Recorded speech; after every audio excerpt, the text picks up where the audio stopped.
My name is Randy Sangali, and I am the ISS for Social Studies 6 through 12 in Korea.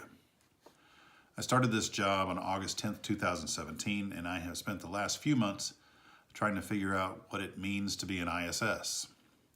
The biggest portion of this contemplation has resulted in an understanding about what I did right when I was in the classroom and what I occasionally did wrong, what helps students learn, and what steers them away from actual learning. Consequently, I just want you to know that I became an ISS not because I feel that I am an exemplar of pedagogy or of content mastery, but because I think I have a message. By the same token, I also want you to know that I am guilty of every teaching sin. You know what I'm talking about. I've been guilty of being one day or one chapter ahead of my students. I have searched for a movie to cover for the fact that I was unprepared. I pulled the same file with the same lesson plan that I pulled for the last 10 years because it was time to teach that topic, regardless of whether or not my students were ready, regardless of whether or not the dusty lesson had any real relevance or impact for my students and their learning. I have put my students' papers in a gimme canvas bag from some teacher conference and then packed it in my car and drove those papers around for a week.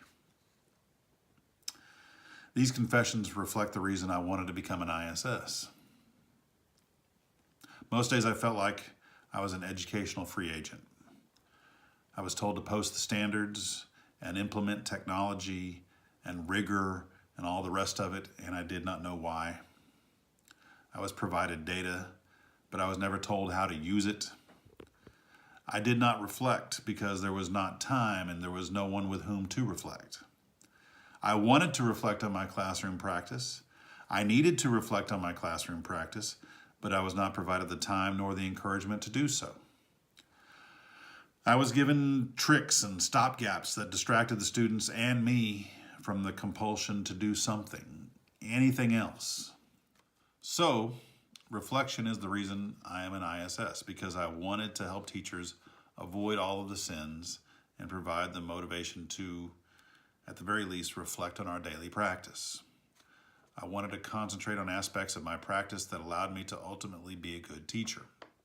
I wanted to provide my colleagues the realization, if not the opportunity, that we have to make reflection a regular part of our practice. Yet, we avoid reflection. I know I did. I resented it. I was suspicious of it. I certainly didn't want to reflect in front of my peers, because we either already know it all or we are afraid that our peers will discover the things that we don't know.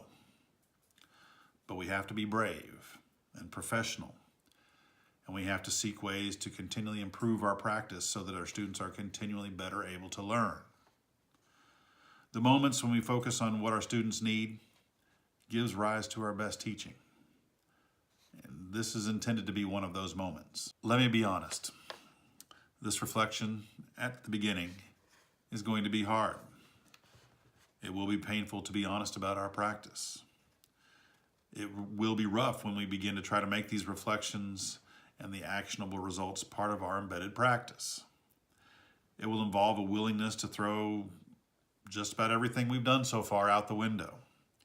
It will take a recalibration of all of our currently held notions and beliefs about teaching.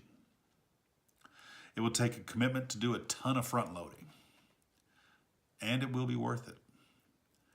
It will become easier, and your reward will be better prepared students who know how to learn and how to want to learn. So please, be honest and open to this process.